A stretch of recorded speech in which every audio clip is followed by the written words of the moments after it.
द्वितीय वर्ष हिंदी साहित्य के विद्यार्थियों का इस वर्चुअल कालांश में स्वागत और अभिनंदन।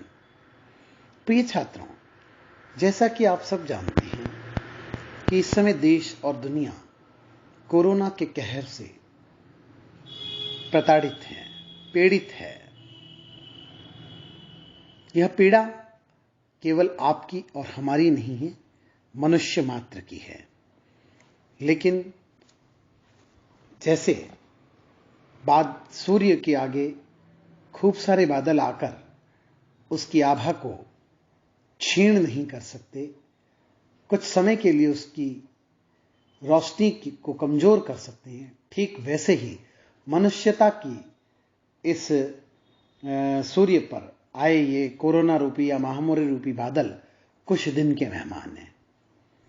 सब कुछ वापस उसी चकमक और उसी जीवन की सहज गति में लौटने की ओर चीजें आगे बढ़ रही हैं। इसलिए आप पर्याप्त धैर्य रखें और यह समय अपने को सही, प्रामाणिक और कर्मठ साबित करने का है। हमारी दृष्टि और सृष्टि में भय, लोभ या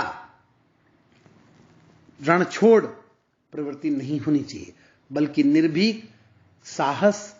निर्भीकता, साहस और चीजों से सामने डटकर मुकाबला करने की प्रवृत्ति होनी चाहिए।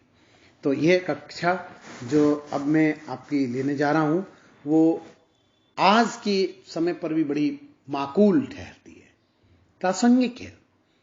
देखिए, हर कालजयी रचना प्रासंगिक होती है। क्यों? क्योंकि काल कभी मरता नहीं है। काल का प्रवाह सतत है, निरंतर है, शाश्वत है, सनातन है। यह जो उसकी सनातनता है, शाश्वतता है, निरंतरता है, गतिशीलता है, कार्यशीलता है और अपने को सतत आगे बढ़ाने का जो बोध है वह उसे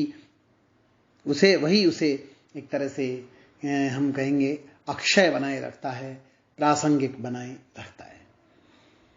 प्रिय छात्रों, आज मैं जिस विषय पर आपसे बात करूंगा वो है भारतेंदु का जो नाटक है अंधेर नगरी, जो आपके पाठ्यक्रम में। आज के अपने कालांश में हम सबसे पहले केवल उसकी कथा का मूल जानने की कोशिश करेंगे कि भारतेंदु हरिश्चंद्र ने जो अंधेर नगरी लिखा तो क्या कारण था कि अंग्रेजों ने उसे बैन कर दिया। क्या वो अंधेर नगरी अंग्रेजों की थी जिसमें अंधेर गर्दी व्याप्त थी? कहीं ऐसा तो नहीं था कि वो भारत की दुर्दशा को व्यक्त कर रहा था? हो सकता है कि वो उपनिवेश काल पर भारतेंदु के द्वारा किया गया करारा व्यंग्य था और यह बात अंग्रेज समझ गए।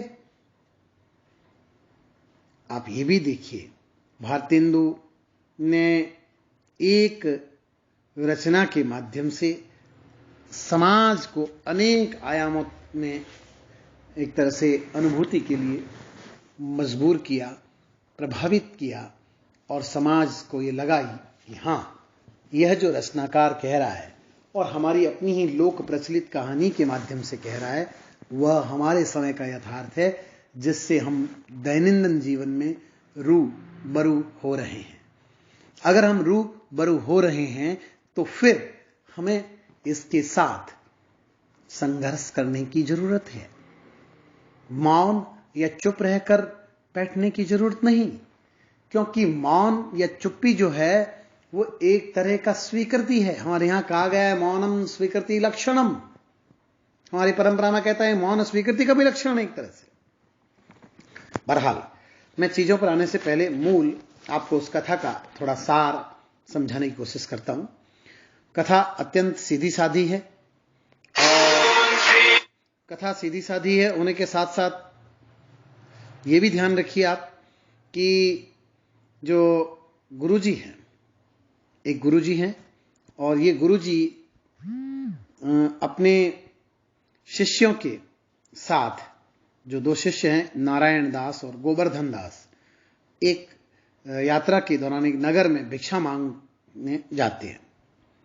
और जब वो भिक्षा मांगने जाते हुए हैं तो वो कहता है, गुरु शिष्यों को समझाता है कि पुत्रों ध्यान रखना, भिक्षा में लोभ मत करना,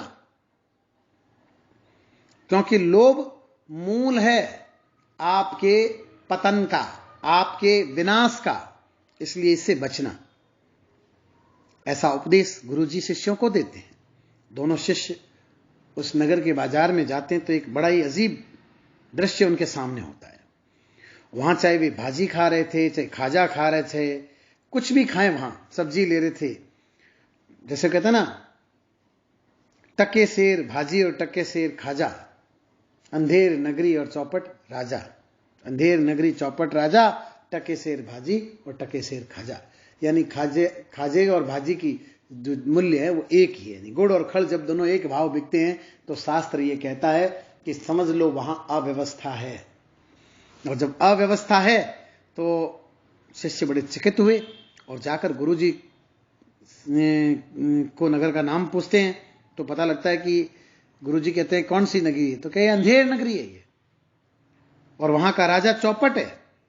गुरुजी तो तुरंत समझ जाते कि अरे ये मामला गड़बड़ है। शिष्यों से कहते हैं फौरन इस स्थान को छोड़ने में ही हमारी भलाई है, यहां एक पल भी रुकना अपने सर्वनाश को आमंत्रण देना है, इसलिए निमंत्रण देना है। तो वो कहते हैं कि गोवर्धन दास शिष्य जो है वो लोभ के वशीभूत हो जाता है। नारायण दास तो उनके साथ चला जाता है, लेकिन गोवर्धन दास कहता है कि बुढ़ापे में गुरुजी सठिया गए, इनको समझ नहीं आ रही, यहां तो व्यवस्था है, हर चीज इतनी एक ही भाव में मिल रही है, एक ही स्मित मिल रहा है। इसके एक और दृश्य में आप देखेंगे कि राजा पिनक में बैठा है, वो फरियादी आता है और फरियादी राजा के आगे एक फरियाद करता है कि उसकी बकरी दीवार गिरने से मर गई। अपराधी कौन की तर्ज पर एक हास्यास्पद खोज का सिलसिला चलता है जो कोतवाल पर आकर थमता है, क्योंकि उसकी सवारी निकलने की वजह से भगदड़ मची, भगदड़ से दीवार गिरी और दीवार से बकरी मरी। राजा कोतवाल को फांसी की सजा सुना देता है। राजा चौपट तो उसके कर्मचारी तो महाचौपट, वे देखते हैं कि फांसी का फंदा मोटा है जिसमें कोतवाल की पतली गर्दन अट नहीं रही है, तो वे मोटी गर्दन देखकर गोवर्धन दास के गले में वो फांसी का फंदा डाल देते हैं और वह परेशानी में एक तरह से प्रवेश पा जाता है। परेशानी की दुनिया से उसका साक्षात शुरू होता है और अब उसे गुरु की याद आती है कि तुझे यहां नहीं रुकना है, लेकिन वो रुक गया था। संयोगवश गुरु आते हैं और अपनी बुद्धि और चतुराई से गोवर्धन दास को बचाते हैं और शुभ मुहूर्त का फायदा लेने का एकमात्र अधिकारी राजा मरने से पूर्व शुभ मुहूर्त के लाभ लेने के लिए स्वयं को फांसी पर चढ़ा देता है। यह शुभ मुहूर्त की कथा यह कि राजा को जो गुरु है वो ये कहता है कि राजन आप इसे फांसी मत दीजिए, ये फांसी मुझे दीजिए। तो राजा चौंकता है कि क्यों, और आंख के इशारे से गुरु शिष्य को कह देता है कि तुम मुझे पहचानने की कोशिश मत करना, मैं तुम्हें छुड़ाने के लिए आया हूं। तो शिष्य समझ जाता है। तो राजा पूछता है कि ये इस तरह से क्यों कर रहा है, तो कहता है कि राजन मैं बहुत कठोर तपस्या कर इतने वर्षों से वन में कठोर तपस्या करा था और आज मुझे अपनी योग दृष्टि से ज्ञात हुआ है कि वो क्षण आ गया है, वो पल आ गया है कि जब जिस घड़ी में इस घड़ी में जो ऊपर जाएगा उसे सीधे ईश्वर के पास वैकुंठ में स्वर्ग में जिसे भी आप कहते हैं वहां उसे सीधा स्थान मिलेगा, उसके बीच में कोई बाधा नहीं रहेगी। इसलिए इस योग को पाने के लिए तुम इतने साल से तपस्या में इसको व्रत जाने नहीं दूंगा, इस मूर्ख को इसका अधिकारी मत दीजिए, इसका तो मैं उपयोग करूंगा, इस क्षण का उपयोग मैं करूंगा, इसलिए मुझे मारिए, मुझे फांसी भी लटकाइए। चूंकि आपने नाटक का नाम सुना, शहर का नाम है अंधेर नगरी, राजा का नाम है चौपट, तो एक मूर्ख और महामूर्ख, राजा महामूर्खता में आकर कहता है मूर्ख तू क्या समझता है कि तू इस घड़ी को प्राप्त करेगा, तुरंत आदेश देता है कि मुझे फांसी पे लटकाया जाए। गुरु और शिष्य इस मौके का फायदा उठाकर वहां से भाग लेते हैं और इस तरह से अंधेर नगरी चौपट राजा का अंत होता है। देखिए, जब भारतेंदु ने इस नाटक को लिखा तब भी उसकी धुरी पश्चिम थी और आज भी पश्चिम है। महंत जो है गोवर्धन दास को पश्चिम की ओर से नगर में प्रवेश करने का संदेश देते हैं, जबकि नारायण दास को पूर्व की ओर से। पश्चिम के मार्ग से नगर में प्रवेश करने वाला व्यक्ति उपभोग या लालची होकर वहीं रह जाता है, जबकि पूर्व की ओर से नगर में प्रवेश करने वाला इस चौपट राजा की विसंगतियों से दूर रहने की जरूरत समझकर महंत के साथ पहले ही छोड़ देता है उस नगर को, है ना। इसीलिए कबीर ने भी लिखा है कि खूब खांड है खींचड़ी माही पड़े टुक लोन, पेड़ा रोटी खाए के गला कटावे कौन। यानी अपनी खिचड़ी में तो अच्छी चुटकी भर नमक डाला और स्वाद से खा लिया, पेड़ा रोटी खाकर मस्तानी वाला तो आखिर में बलि का बकरा ही बनता है। तो हम देख रहे हैं कि जो भी लोभ से वशीभूत होता है, पूरब लोभ के वशीभूत नहीं होता, पश्चिम को यहां लोभ का पर्याय दिखाया जाता है। तो ये पूरी दुनिया आत्मघात के सिवा और कुछ नहीं है। आप देखेंगे तो इसमें बहुत चीजें ऐसी मिलेगी इस नाटक में जो आपको समय समय पर बताएंगी। बहुत सी जो इसमें टिप्पणियां हैं वो हमारे समय पर व्यंग्य और माकूल व्यंग्य है। जैसे चना जोर गर्म वाला, जब चना जोर गर्म बेच रहा है तो एक टिप्पणी करता है, चना हाकिम सब जो खाते, सब पर दूना टिकस लगाते। अब ये और ज्यादा तलखे से कहता है, चूरन साहिब जो लोग खाता, सारा हिंद हजम कर जाता। यानी वो टैक्स